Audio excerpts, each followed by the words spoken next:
Seperti yang saya katakan di awal siaran tadi, kami cuba untuk meminimumkan risiko jangkitan, maka kami hanya bawakan seorang panel di studio, iaitu Datuk Dr. Musa Mohamed Nordin yang merupakan pakar perunding pediatrik. Assalamualaikum, Datuk. Waalaikumsalam warahmatullahi taala wabarakatuh dan selamat pagi. Selamat pagi. Selalunya dekat malam jadi analisis ya, Datuk. Tapi sebelum saya bertanyakan soalan kepada Datuk Dr. Musa, saya nak memaklumkan kepada kalian penting untuk analisis memastikan perbincangan kita bersifat holistik. Jadi 3 lagi panel akan kami hubungi menerusi talian telefon, iaitu kami bawakan pakar perubatan kesihatan awam, sektor pengurusan wabak, bencana, krisis dan kecemasan, bahagian kawalan penyakit KKM, iaitu Dr. Badrul Hisham Abdul Samad, dan juga Dr. Madeline Burma yang merupakan penganalisis ekonomi, manakala di talian Skype pula kita akan bersama dengan pakar undang-undang Datuk M. Riza Hassan. Jadi anda lihat analisis semestinya dengan perbincangan yang melihat daripada pelbagai sudut pandang. Dan Datuk, mungkin di awal segmen analisis ini kita fokuskan kepada isu kesihatan negara dulu. Setakat hari ke-10 Datuk, Perintah Kawalan Pergerakan PKP, bagaimana Datuk melihat keberkesanan pemutusan rantaian jangkitan wabak COVID-19 setakat ini? Saya merasakan bahawa ia merupakan suatu keputusan yang amat tepat dan bijaksana. Dan kita melihat bahawa ia telah pun mengekang kes-kes baru COVID. Ya? Dan insya-Allah kita harap dengan lanjutannya kita akan lebih berkesan dan efektif untuk mendatarkan curve epidemik ini, ya, sebab penting, ya, kerana kita ingin mengurangkan burden of the disease. Ya, banyaknya mereka-mereka yang diinfeksi, dan dengan demikian kita boleh mengurangkan morbidity penyakit, dan kita boleh mengurangkan mortality, kematian. Penting ni sebab waman ahyaha faka'innama ahyanatha jami'a. Ini daripada Al-Quran untuk memperingatkan kita, walaupun satu kematian itu adalah suatu tragedi. Allah SWT memperingatkan, kalau kamu menyelamatkan satu manusia, seakan-akan kamu menyelamatkan seluruh umat manusia. Jadi inilah tugas kita bersama, bukan hanya doktor saja. Rakyat tu amat penting. Kalau anda jarak sosial, duduk di rumah, stay at home, anda akan mengurangkan bebanan penyakit COVID. Anda tidak menjadi pesakit yang akan membebankan hospital-hospital kita. Datuk katakan bahawa dengan PKP selama masuk hari ke-10 kita telah berjaya mengurangkan kes baru. Namun saban hari KKM membuat sidang media mengatakan peningkatan kes. Itu bagaimana?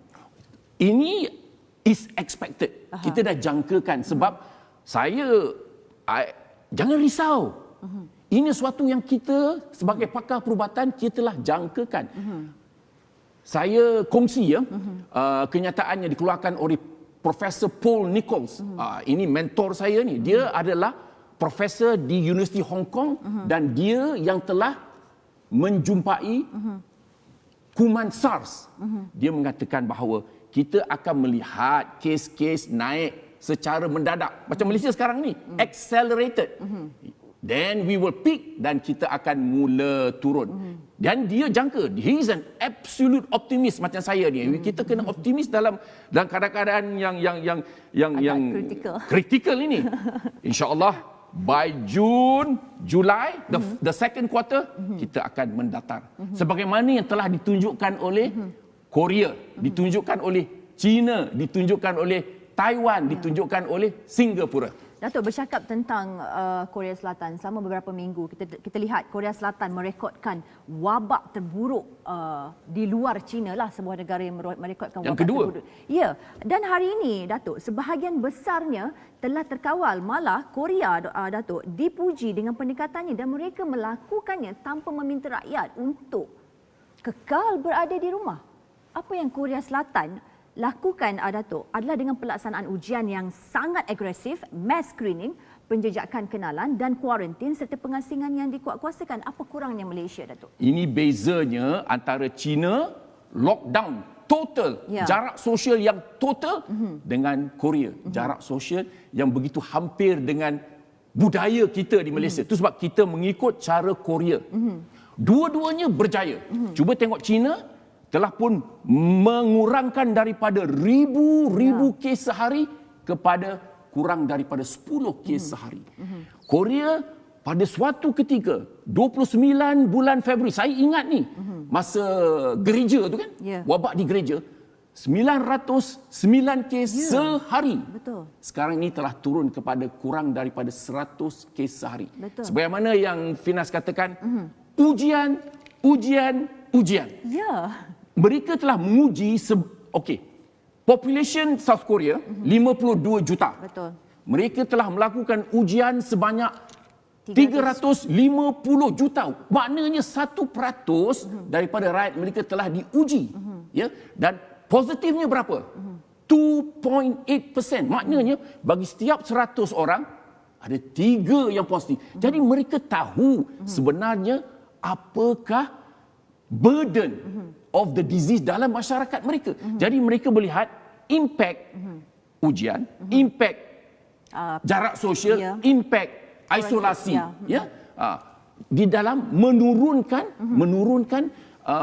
kadar penyakit itu. Cuba tengok Malaysia. Malaysia,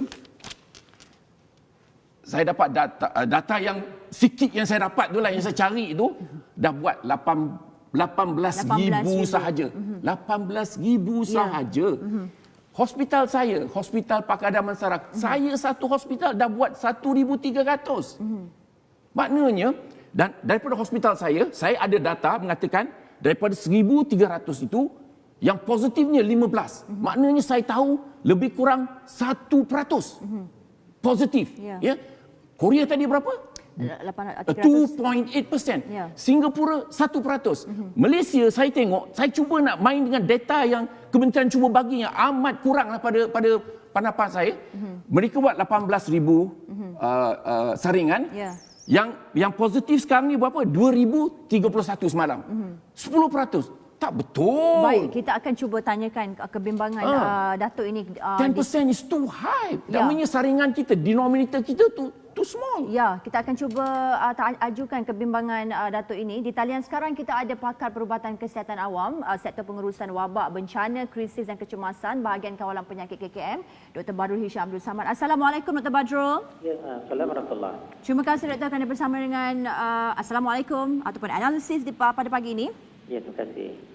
Okey, Doktor, kita nak bertanyakan, kita tahu kerajaan dalam usaha ke arah pelaksanaan ujian saringan secara besar-besaran dan insya-Allah bermula April, kemampuan 6,000 ujian saringan sehari akan ditingkatkan kepada 16,000 sehari. Soalan saya, Doktor, mengapa tidak kita lakukan ujian saringan secara besar-besaran sekarang? Baik yang bergejala maupun tidak, kita buka peluang untuk masyarakat secara terbuka. Bukankah lebih cepat kita kenal pasti pembawa virus, lebih cepat kita boleh asingkan mereka, Doktor? Baik, sebenarnya itu antara matlamat Kementerian Kesihatan Malaysia. Tetapi kekakan adalah kapasiti makmal kita yang tidak ada untuk melakukan banyak ujian sehari. Seperti yang telah pun diberitahu tadi, memangnya sekarang ini Kementerian Kesihatan sedang meningkatkan kapasiti makmal. Dan bukan saja Kementerian Kesihatan, kita juga mendapat kerjasama yang baik daripada pihak universiti contohnya. Mereka juga menawarkan makmal mereka untuk dijadikan untuk menguji sampel-sampel yang kita ambil daripada mereka yang disyaki COVID-19. Untuk makluman juga, kita ada makmal yang baru di Setia Alam di Institut Kesihatan Negara yang mana sekarang ini sedang dinaik taraf the whole floor actually untuk dijadikan makmal virologi. Dan bukan itu saja, sebenarnya kita juga mendapat bantuan daripada kerajaan China sendiri sebenarnya untuk membantu Malaysia untuk meningkatkan kapasiti makmal dalam masa yang terdekat. Betul kita cuba capai setidaknya 16,000 test sehari bermula April. Jadi kalau kita berjaya untuk mencapai ini, maknanya kita cuba menghampiri sebagaimana yang Korea Selatan lakukan, dan sekiranya kapasiti ini berjaya kita tingkatkan. Jadi sasaran kita juga selepas ini bukan saja pada mereka yang memenuhi definisi PUI ataupun disyaki COVID-19, tapi juga di kalangan mereka yang asimptomatik juga. Ya. Kita akan menguji cuba juga di kalangan mereka yang asimptomatik dan mereka yang ada sejarah pendedahan walaupun tanpa gejala. Baik, Dr. Badrul, jika kita lihat Kanada dan Australia yang mempunyai jumlah kes keseluruhan, kes aktif dan kes per juta populasi yang sama dengan Malaysia, dapatan angkanya agak mengejutkan. Malaysia, Doktor, setakat ini telah melakukan lebih 18,000 ujian saringan. Manakala Kanada dan Australia telah menjalankan hampir 10 kali ganda ujian, iaitu masing-masing melebihi 113,000. Mengapa beza ini amat ketara? Dan kita tahu Doktor dikatakan berkenaan dengan kapasiti makmal. Selain daripada itu, apakah lagi kekangan yang sedang dilalui oleh KKM sendiri sebenarnya, Doktor? Okey, antara KKM yang KKM lihat antara cabaran utama, ya, sebagaimana yang sekarang ni kita lihat kes meningkat agak mendadak. Sebenarnya dia telah pun berlaku pendedahan pada 2-3 minggu yang lepas. Ya, so sekarang baru kita nampak kesan daripada pendedahan tersebut. Dan kita lihat juga antara cabaran yang berlaku pada 2-3 minggu yang lalu adalah beberapa hari sebelum perintah kawalan pergerakan dikuatkuasakan. Jadi pada masa itu masih lagi ada perhimpunan yang agak besar, ya, masih ada lagi majlis perkahwinan, kenduri kendara dan sebagainya.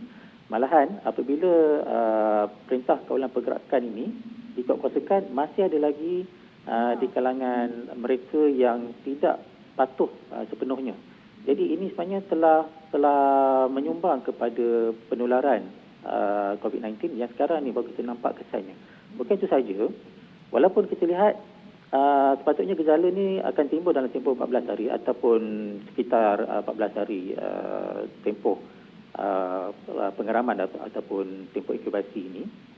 Tapi kita juga dapati, terutamanya bagi kes-kes yang agak teruk, ya, dan juga termasuk juga kes-kes kematian, yang mana mereka ni sebenarnya telah pun ada gejala beberapa hari baru mereka datang ke hospital untuk mendapatkan rawatan. Dan kita pun tahu dengan sebab kekangan kapasiti makmal yang kita alami sekarang, keputusan daripada makmal Kementerian Kesihatan, kita pun tak dapat lagi untuk mengeluarkan cepat, ya, dalam tempoh 6 jam, 8 jam, ya, malah tempoh 24 jam pun tidak semua berjaya dikeluarkan. Jadi paling tidak keputusan yang positif mungkin sehingga tempoh 48 jam. Baik, jadi kalau kita kira dari segi tempoh masa, maknanya mereka datang lewat, kemudian pula keputusan makmal perlukan 1 hingga 2 hari. Ya. Jadi memang ini menyumbang kepada kenapa kita lihat sekarang ini kes mendadak melepasi 20 hari daripada tarikh awal Mac, ya. Jadi ini antara yang menyumbang kepada kita nampak macam semacam pendekatan yang mendadak, tetapi kita jangkakan ini yang berlaku. Sebab itu MCO ataupun perintah kalau pergerakan ini sangat penting, sebagaimana umum maklum, sebab kita nak mendatakan wabak itu supaya kita ada masa untuk kita uruskan sumber kita untuk tangani kes-kes yang meningkat ini. Okey, Doktor, saya mohon Doktor kekal di talian, jangan letak telefon lagi. Datuk akan ingin menambah. Saya nak kembali kepada perbandingan yang penting yang dibuat oleh Finas tadi bila dibandingkan dengan Kanada dan sebagainya. Kita cuba buat. Ini penting, ya. Volume. Ya. Kalau kita lihat Malaysia, kita telah melakukan 480 ujian per kapita bagi setiap 1 juta. Kita kena benchmark kita dengan yang terbaik. We are doing very well kalau compare dengan Indonesia, Thailand, Vietnam. Cuba kita bandingkan diri kita dengan Singapura. Singapura setakat ini dah buat 39,000. So kalau kita benchmark, mereka adalah 6,000 ujian bagi 1 juta. Kita tengok Korea, mereka melakukan 350,000 ujian. Berapa per kapita? 6,500. So kita kebelakangan. Tapi insyaAllah, saya dengar semalam Ketua Pengarah mengatakan tomorrow 6,000 per day. By April 16,000. We should have done this earlier, tapi insyaAllah better late than never. Betul. Datuk Dr. Musa, Rabu lalu Ketua Pengarah Kesihatan Datuk Seri Dr. Nur Hisham ada menyatakan hari ini akan menjadi penentu kepada kemampuan rapid test kit untuk antigen, dan jika ia disahkan berkesan, kerajaan akan gunakan antigen test kit ini. Ia berikutan rapid test kit ini mampu mengesan dengan lebih cepat dan tepat. Namun Datuk, sebenarnya masih ramai yang tidak faham beza antara rapid test kit antigen dan rapid test kit antibody. Datuk, perjelaskan secara ringkas sebelum saya nak tanyakan kepada Dr. Badrul. Okey. Yang kita guna sekarang adalah PCR. Ya. PCR-nya dia boleh mengesan COVID pada hari yang pertama. Hingga 14 hari. So dia gold standard. Antibody yang dia nak jual kat luar tu, yang rapid diagnostic kit, dia hanya boleh mengesan selepas 7 hingga 10 hari. Dah lambat. So the gold standard masih lagi PCR. Itu penting.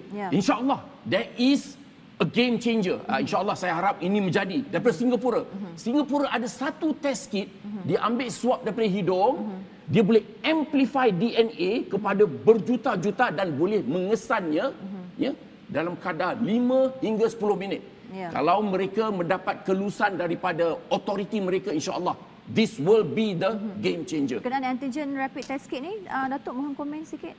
Antigen rapid test kit ni hanya boleh mengesan apabila you dah ada simptom. Ramai yang tak ada simptom, tak demam, tak batuk, tak sukar bernafas. Simptom daripada permulaan daripada 4 hari. The average kita mengeluarkan simptom adalah 7 hari. Even though from 2 hingga 14 hari. Dah lambat. Kita nakkan awal. Itu sebab PCR yang dilakukan oleh Kementerian Kesihatan dengan lab link kita, ada 4 lab termasuk Universiti Melaya, dan insyaAllah kawan saya di Universiti Kebangsaan Malaysia telah pun mendapat kebenaran daripada Menteri Pendidikan Tinggi untuk buka 7 makmal. 7 makmal untuk melakukan saringan PCR. Ya, baik. Dr. Badrul? Saya. Seperti yang dikatakan Datuk Seri Dr. Nur Hisham pada hari Rabu lalu, bahawa hari ini akan diketahui kemampuan rapid test kit untuk antigen itu. Mungkin kita nak mohon Dr. Badrul kongsikan sedikit sebanyak, adakah ada kabar gembira buat kami pada pagi ini? Okey, sebenarnya kalau ada rapid test kit untuk antigen COVID-19, memangnya dia akan membantu, ya. Tapi kita perlu juga berhati-hatilah. Ya, sebagaimana Datuk sebutkan tadi, betul. Sebenarnya gold standard untuk ujian antigen ataupun pengesanan virus COVID-19 ini masih lagi PCR. Masih lagi PCR. Sebab nama pun rapid test. Jadi sebenarnya dari segi pengesanannya sebenarnya tidak begitu jitulah berbanding dengan PCR. Tapi dia turut membantu.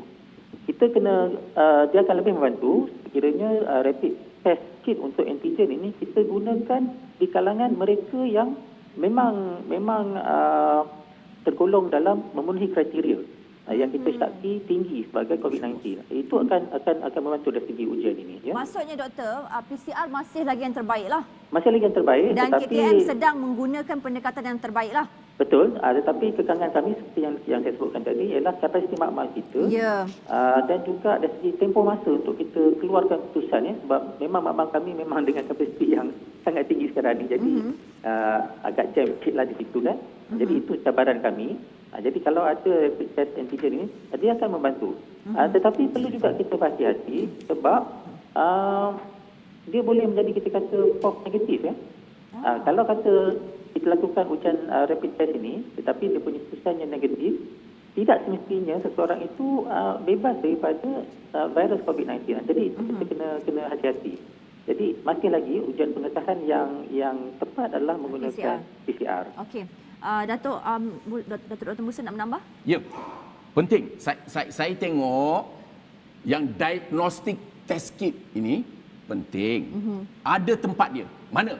Satu, sebab dia lambat kan, dia akan mengesan community spread.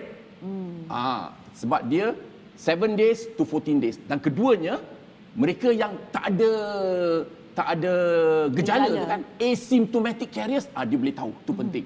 Ya? Tapi penting kita nakkan diagnostic kit ni sebab apa? Kita nak buat kat GP, kita nak buat kat point of care. Itu yang pentingnya. Betul. Tapi we must make it affordable.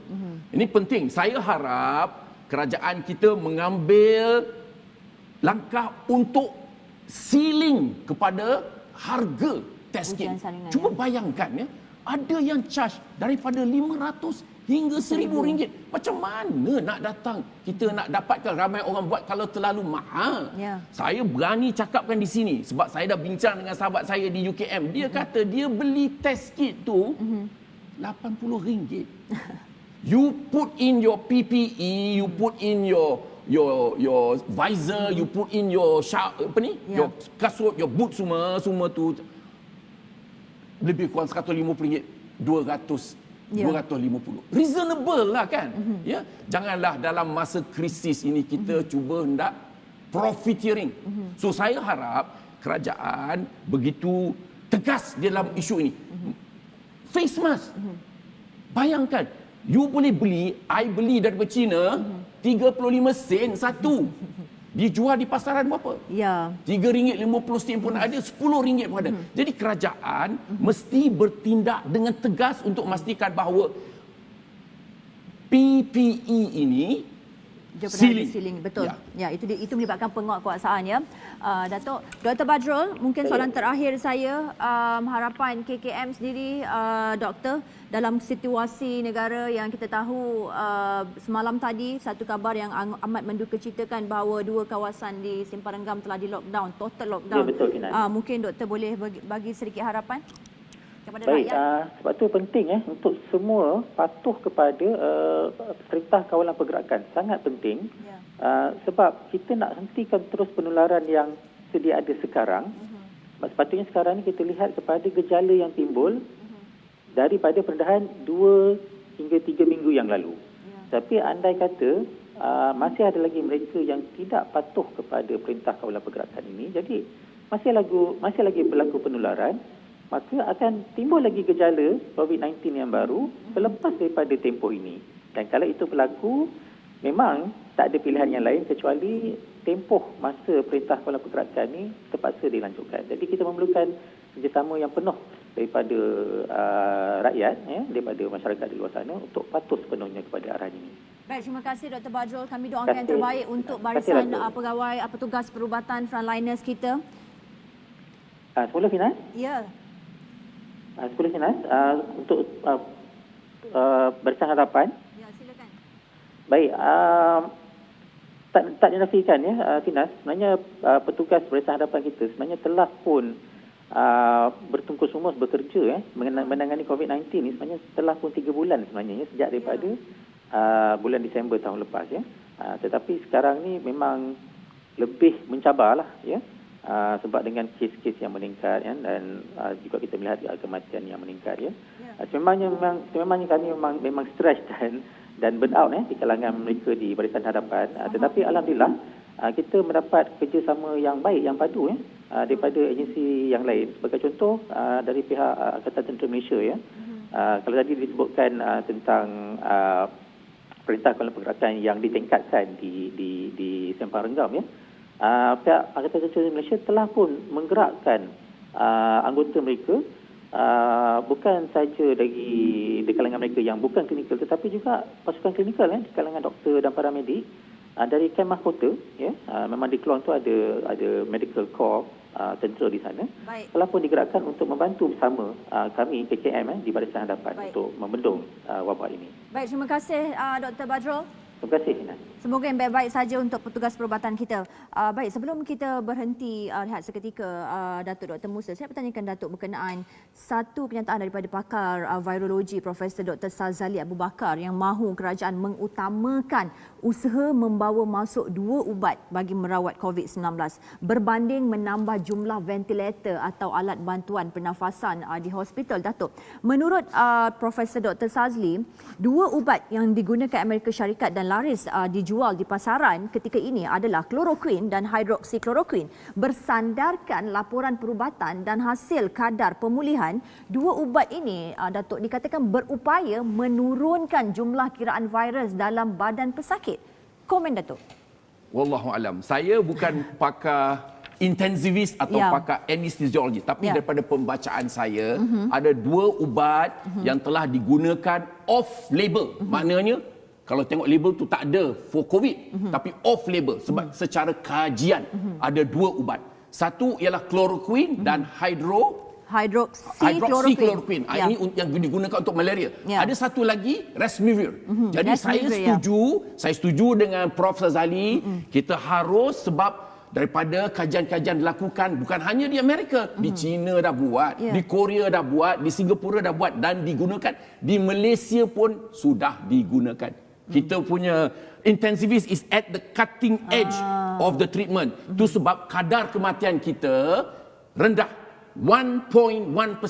Kita kematian kita semalam 23. Total 2031 1.1%. Kalau kita lihat case fatality rate, kadar kematian menyeluruh 4.4%. We are doing very well, tetapi kita mesti lagi berusaha untuk turunkan lagi, insya-Allah, sebab satu kematian seluruh satu ummah.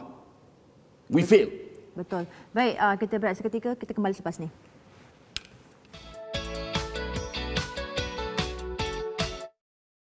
Rakyat lelakinya yang berumur 18 ke atas dimestikan untuk memasuki khidmat tentera. Tapi sekarang kita dalam peperangan dengan virus COVID.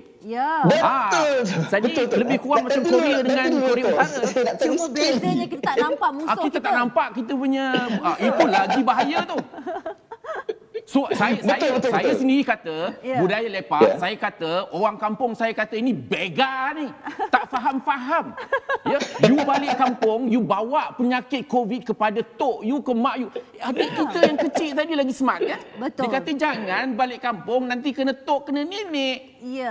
Datuk Reza, Datuk Reza, semalam negara dikejutkan dengan berita dua kawasan di Simpang Renggam, iaitu Kampung Datuk Ibrahim Majid dan Bandar Baharu Datuk Ibrahim diperketatkan perintah kawalan pergerakannya, atau ada yang menggunakan terma total lockdown berikutan catatan kes yang amat tinggi di kawasan tersebut. Komen Datuk berkenaan tindakan Putrajaya ini? Macam mana? Tak dengar saya. Komen Datuk berkenaan dengan tindakan Putrajaya terhadap total lockdown di dua kawasan di Simpang Renggam ini. Secara ringkas, saya rasa kan tiada pilihan tetapi terpaksa untuk melaksanakan tindakan yang kuat drastik ini disebabkan untuk meningkat penularan wabak di kampung di Simpang Renggam tersebut. Saya rasa it's quite reasonable for them to take such action. Sebab kalau tidak ia akan, sebab kita tengok spike itu tinggi, daripada 83 tak silap saya 60 yang datang daripada kawasan tersebut. So it is a must that they take this sort of action. So kalau kita kalau benda ni berlaku di tempat-tempat lain di Malaysia ni, saya rasa kerajaan juga akan mengambil tindakan yang sama. Jadi itulah saya sarankan kepada diri saya dan juga kepada rakyat Malaysia supaya just stay home. Tolonglah duduklah kat rumah. Datuk ingin menambah? Ini bukan langkah yang reasonable tau. It is bertepatan.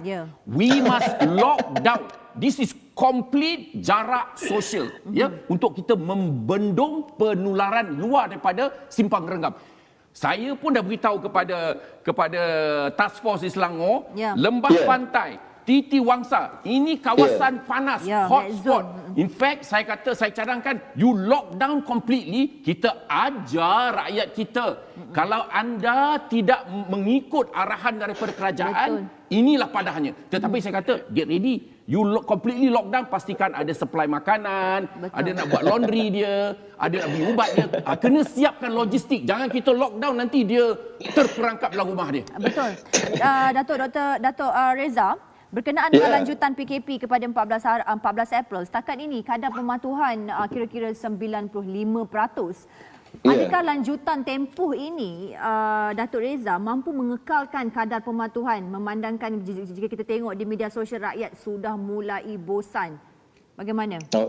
Saya rasa susah lah kalau misalnya ditambahkan lagi kan, sebab berasaskan budaya kita ni orang sekarang telah memberontak nak keluar pada rumah kan. Ada yang nak pergi jogging apa semua. Tadi semalam saya baca ada juga orang-orang yang ditangkap di Pulau Pinang sebab main bola dan jogging. So saya rasa ini telah mula.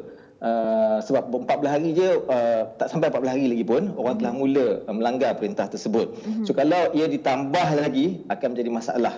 Jadi untuk menghindarkan perkara ini berlaku, so saya sarankan, sekali lagi saya sarankan, just stay home. Tak payah nak keluar-keluar. Duduk kat rumah, TV ada, Al-Hijrah ada, Finas ada, so nothing to worry about. Baik, Datuk Reza harap boleh kekal di talian. Penerbit, adakah Dr. Madeline Berma sudah bersama kita?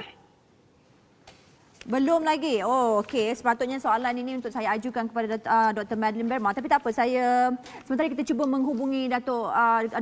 Madeline, kita nak tanyakan Dr. Musa. Masyarakat kita sekarang, Datuk, di peringkat mahu mencuba segala apa yang mereka rasakan boleh memulihkan atau mencegah daripada dijangkiti COVID-19.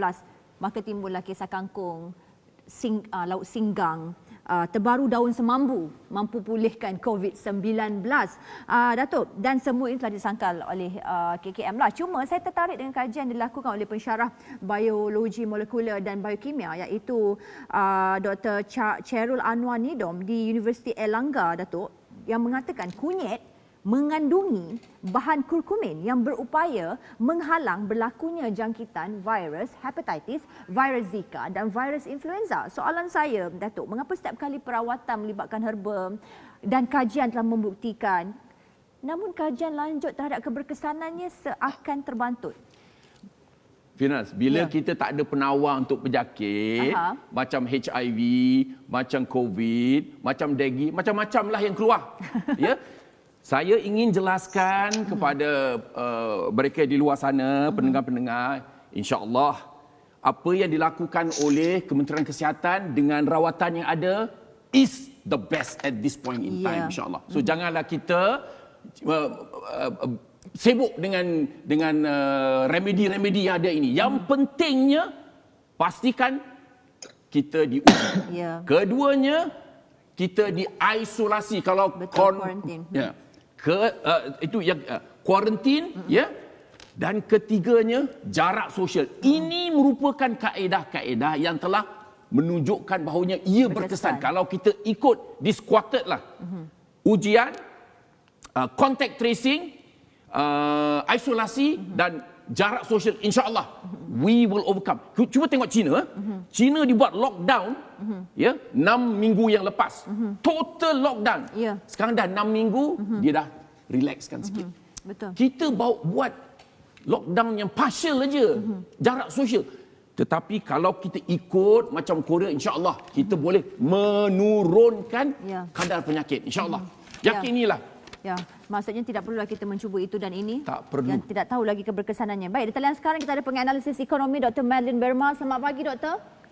Selamat pagi, terima kasih. Ya, terima kasih, Doktor. Kita mau terus bertanyakan kepada Dr. Madeline, apa yang kita sedang lalui sekarang, Doktor, bukan sahaja melumpuhkan pergaulan masyarakat disebabkan terpaksa duduk dalam rumah untuk kita bendung wabak ini. Namun ada yang berpendapat kerosakan sosial dan ekonomi sedang berlaku yang mana mengundang bencana dahsyat. Jadi komen doktor, impak lanjutan PKP ini sehingga kepada 14 April terhadap ekonomi negara. Bagaimana doktor?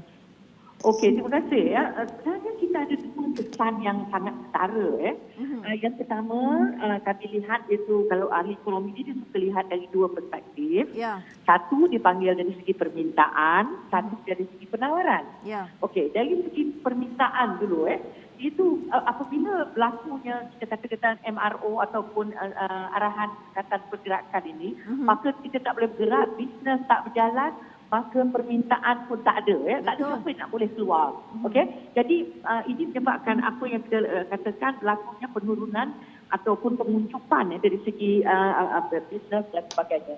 Yang dari segi penawaran pula, bila berlakunya COVID ini dan penularan ini, seperti yang dikatakan tadi, adanya usaha untuk menyekat dan sebagainya. Kalau kat China tu terus dia buat lockdown, total lockdown, tapi kita tak, kita cuma partial. Apa yang berlaku, kita lihat berlakunya bisnes tutup, ada orang yang terpaksa diberhentikan kerja, ada juga yang terpaksa dikatakan ambil cuti tanpa gaji dan sebagainya. Jadi itu dari segi penawaran. Yang tadi saya kata ialah dari segi permintaan. Jadi kajian oleh MIA, Malaysian Institute of Economic Research, mengatakan bila dibuat ujian, dikatakan bahawa kajian didapati bahawa penurunan dalam pendapatan isi rumah. Dia buat ujian, dia kata berlakunya penurunan sekitar 12% dalam pendapatan di rumah secara purata. Dan ini walaupun harga barang turun 4%, tapi disebabkan kita tidak boleh ataupun sukar berbelanja, maka ini menyebabkan berlakunya penurunan. Jadi ini yang perlu dilaksanakan oleh kerajaan dengan melakukan berbagai rancangan.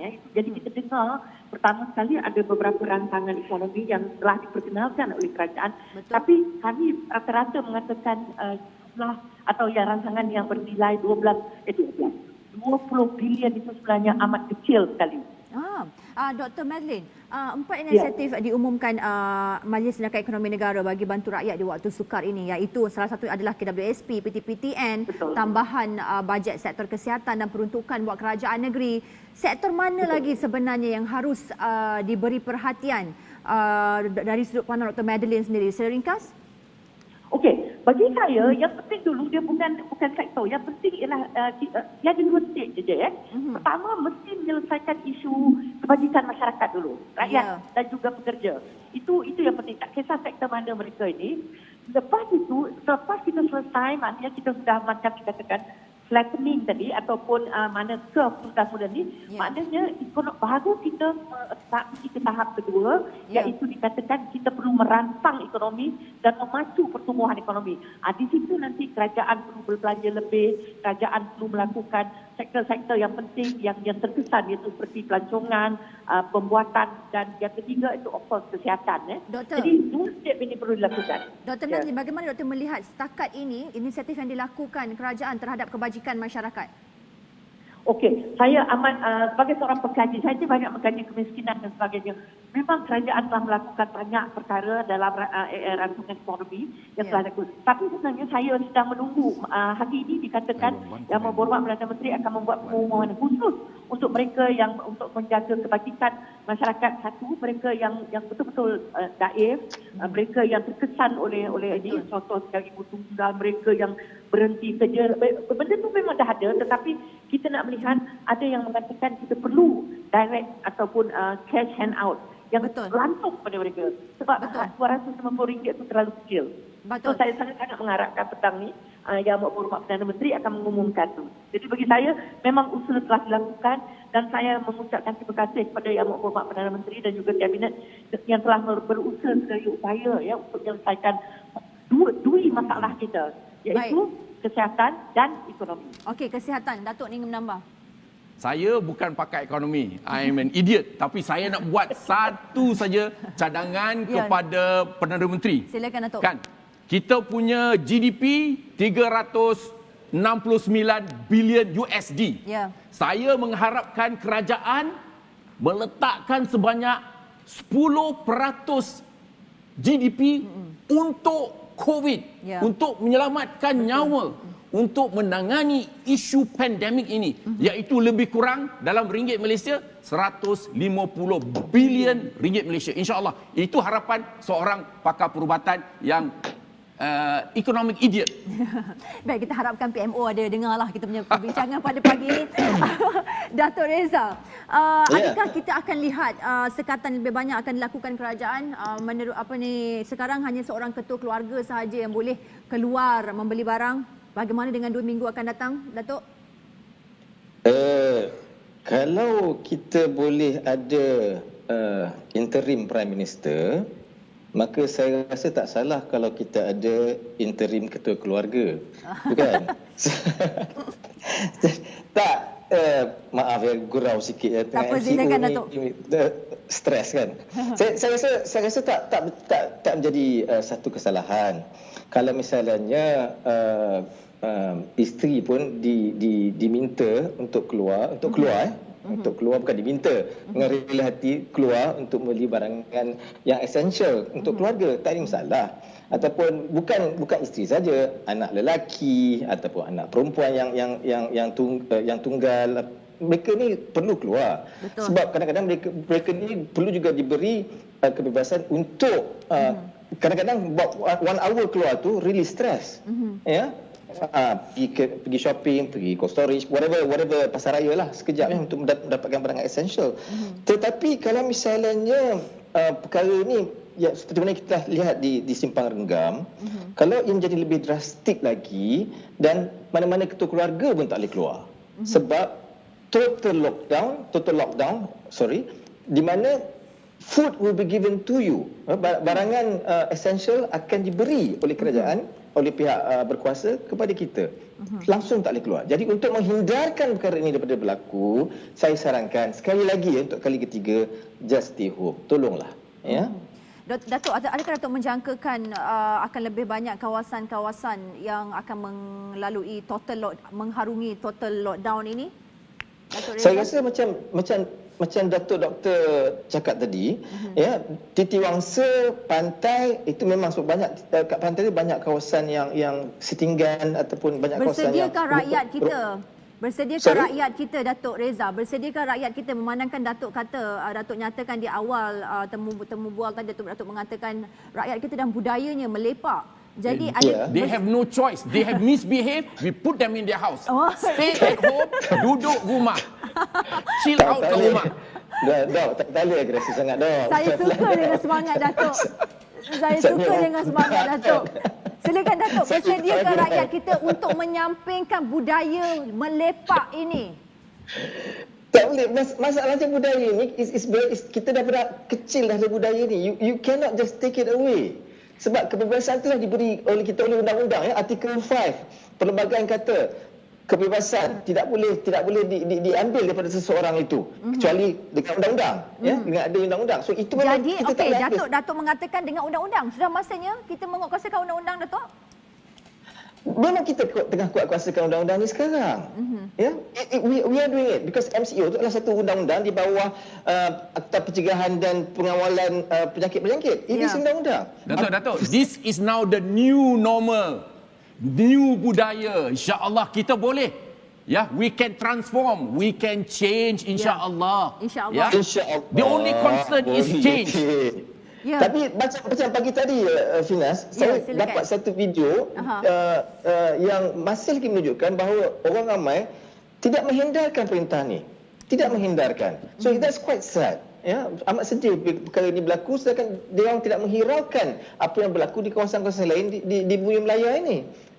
Bumi Malaysia ini. Ya, jadi kesedaran ini masih lagi tidak timbul. Saya rasa selain daripada Simpang Renggam, ya, kalau ada jadi berlaku dua tiga tempat lagi, barulah rakyat kita ni sedar dan prihatin bahawa mereka seharusnya menepati dan menuruti perintah kawalan pergerakan ni. Baik, terima kasih diucapkan kepada Dr. Madeline Verma, kepada Datuk M. Reza Hassan kerana bersama dengan Assalamualaikum ataupun analisis pada pagi ini. Stay safe and stay healthy kepada Dr. Madeline dan juga Datuk Reza, ya.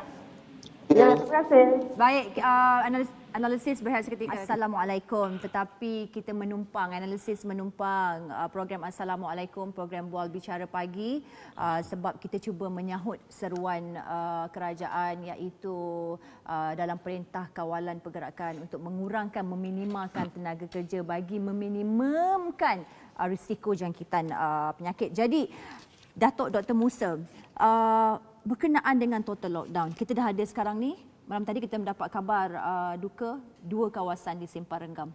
Datuk dah mengatakan Setiawangsa dan Lembah Pantai untuk di Kuala Lumpur.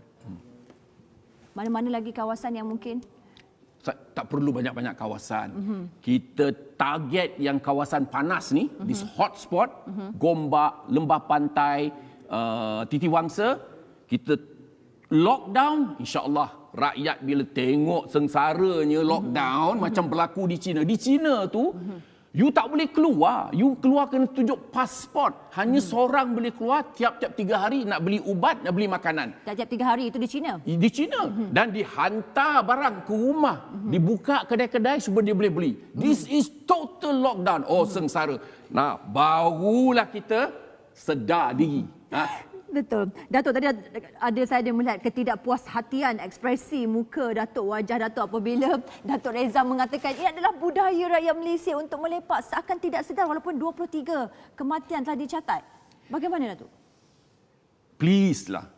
Kalau you sakit, you kena COVID, you masuk hospital. You membebankan my frontliners, my intensivists, my anesthesiologists, my nurses. Ya, ini bukan main-main, ini serius ni. Betul. Ya. Dan sekarang ni 80 daripada healthcare providers dah kena Positive, COVID. Ya. Nak mengatakan dia pergi kenduri saja, saya rasa tak benar. Saya dapat report-report daripada Teluk Intan, daripada negeri-negeri lain mengatakan bahawa mereka kena daripada their colleagues. Saya bagi contoh di Kajang. This doktor dah kena. Kawan dia dah geng dengan dia rapat. Head of department kata, tak payah buat test. Tak boleh. These are our frontliners. Kita mesti pastikan mereka are protected. Betul. Dengan PPE, Personal Protective Equipment. Betul. Ya. Sebab cuba saya menangis tau lihat pakai dustbin liner ya. Ya. La ilaha illallah. Ini suatu no. So insyaAllah Ya, saya cakap kamu-kamu gimana? Kawan-kawan saya di Imarat, di MRA, di Mercy Malaysia, The Edge kan? The Edge dengan Mr. DIY. Ya. InsyaAllah akan sampai satu kapal terbang bawa 1 juta face mask. Ya. Keduanya 6,000 PPE kita akan bagikan kepada 30 hospital COVID dan kepada Universiti Malaya dan Universiti Kebangsaan. InsyaAllah kita bagi-bagi sama rata insyaAllah. Ya, supaya we protect. Cuba bayangkanlah kalau doktor seorang kena ke hospital, semua nurses yang semua kena uji, kena lockdown, kuarantin selama 14 hari. Baik. Siapa nak kerja kat hospital? Ya, itulah So jangan you ingat you boleh berlepak, main bola. Adik kecil tadi dah cerita, pandai adik itu daripada budak-budak yang main bola tu. Ya. Yang tok-tok yang merokok kat apa? Dekat kedai kopi. Kat kedai kopi. Ya. Please, this is a serious issue. Betul. Wahai rakyat Malaysia, pertama kali saya tengok Datuk Dr. Musa mengamuk sebegini sekali, marah sebegini sekali. Jadi tolonglah sama-sama kita bantu kerajaan, bantu our frontliners. Assalamualaikum rakyat seketika. Penutup kepada perbincangan kita. Alhamdulillah kembali Datuk Dr. Musa, secara ringkas kesimpulan berkenaan perbincangan kita pada pagi ini. Pertama saya kena minta maaf lah sebab terlalu emosi, tetapi ini merupakan keluhan mereka frontliners, bukan hanya doktor, yang polis, yang askar.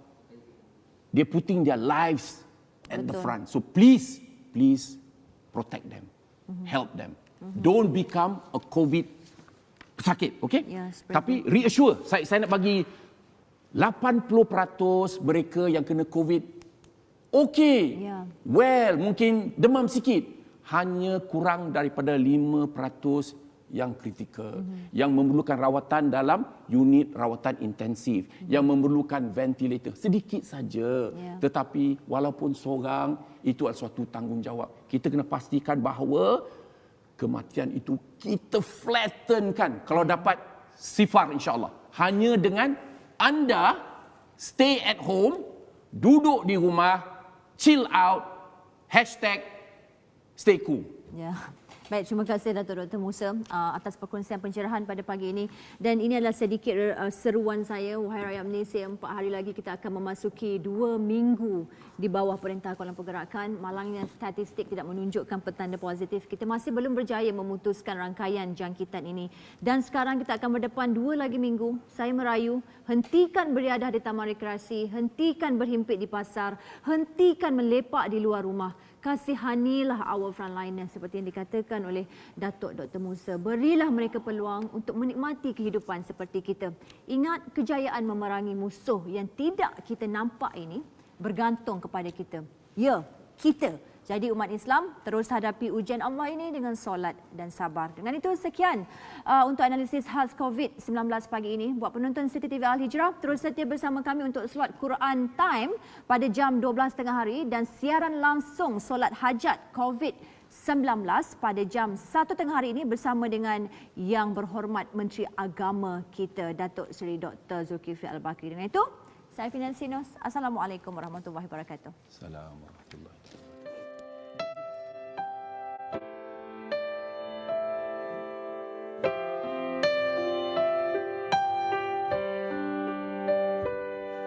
I can see it in your eyes that you are restless. The time has come for you to leave.